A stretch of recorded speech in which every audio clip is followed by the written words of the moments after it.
guys, I want to show you something on the United States money.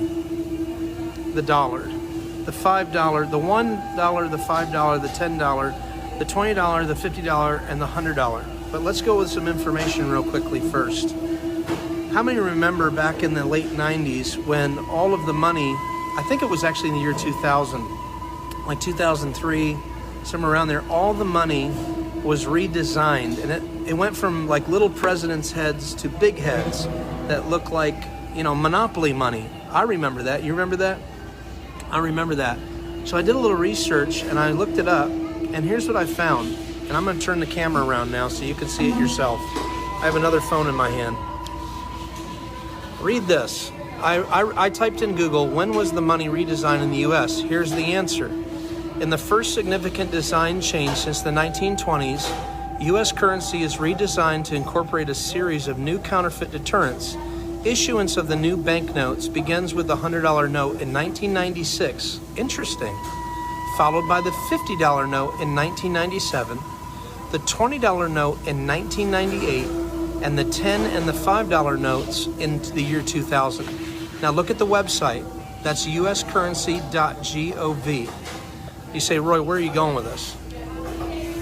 Oh, buckle up. I'm going to tell you where I'm going with this.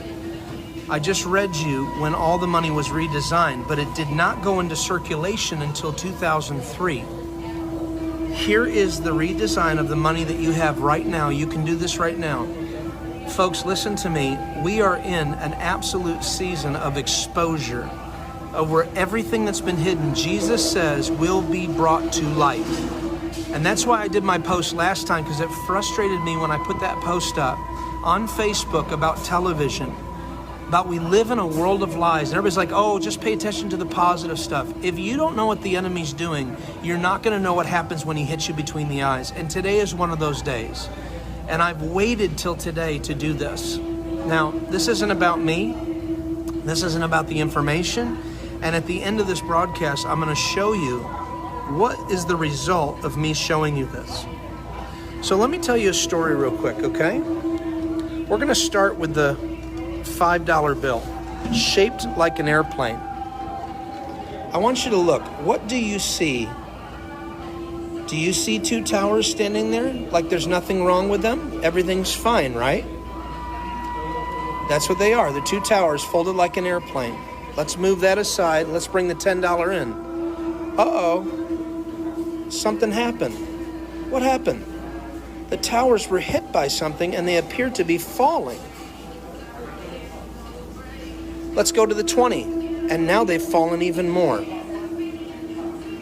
Do you see the two towers? What else was hit by an airplane on 9/11? Was it the Pentagon? Let's turn it around. And there is the section of the Pentagon. Let's move on to the 50 now. Remember, you saw the 20. They're almost gone. But when you get to the 50, they're gone. The towers are gone. They're gone, folks. This is on my money. And now get to the 100, and what does it look like? It's almost like there's some dragon or some just smoke coming up from the ground. Why am I showing this to you? Because we've been using the money forever and a day. And here's the one. What does the one show you? Oh, look at that. It's almost as if it's not necessarily the government, it's the people in the government, or it's satanic at the top.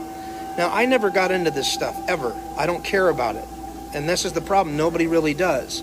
But folks, when I lay out a clear, absolute clear, you cannot dispute this with the money that I have in front of me.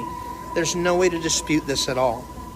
You follow the track right now with me, and you look at when you fold an airplane, a paper plane with your money, and you go from the $1 bill to the $100 bill, okay? And listen to me when I say this, okay?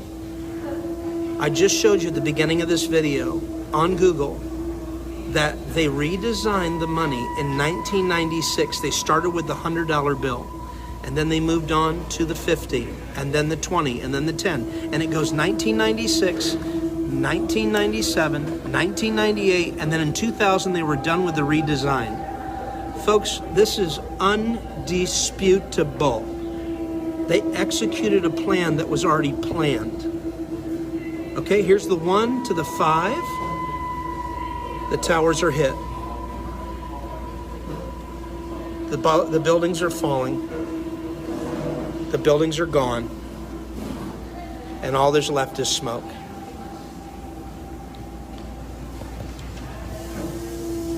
This is not a joke. Okay? Now, I can hear some pastor right now. Oh, you're spreading fear. You know, truth is only fearful to those that don't want the truth because they would rather hide themselves from the truth. And you ready for this, folks? If I take the $20 bill right now and I fold it like such in front of you, and this is the mind blower, okay? You tell me what you see when I fold this $20 bill. I'm gonna fill the whole, I'm gonna cut off his head a little bit here. Do you see a guy wearing a mask? Is there a guy wearing a mask? Is that Andrew Jackson upside down, but they made his head bigger because they want him to wear a mask? And what year did they want him to wear a mask? Oh, look at that, 2020. Okay, I'm gonna take a pause right now because some of you are going like this. I know you are, and here's why I know. I have led almost about 25 to 30 people to Christ when I've showed them this to interrupt their day. And when I do, I ask them, they go, what is going on right now? And I go, oh wow, that means that your whole life, brother or sister, has only been dependent upon the world system. And Christians, and I do mean carnal Christians, you have been a part of the world system. You've trusted in money. You've trusted in everything else except for God himself and his son, Jesus. It's time to repent.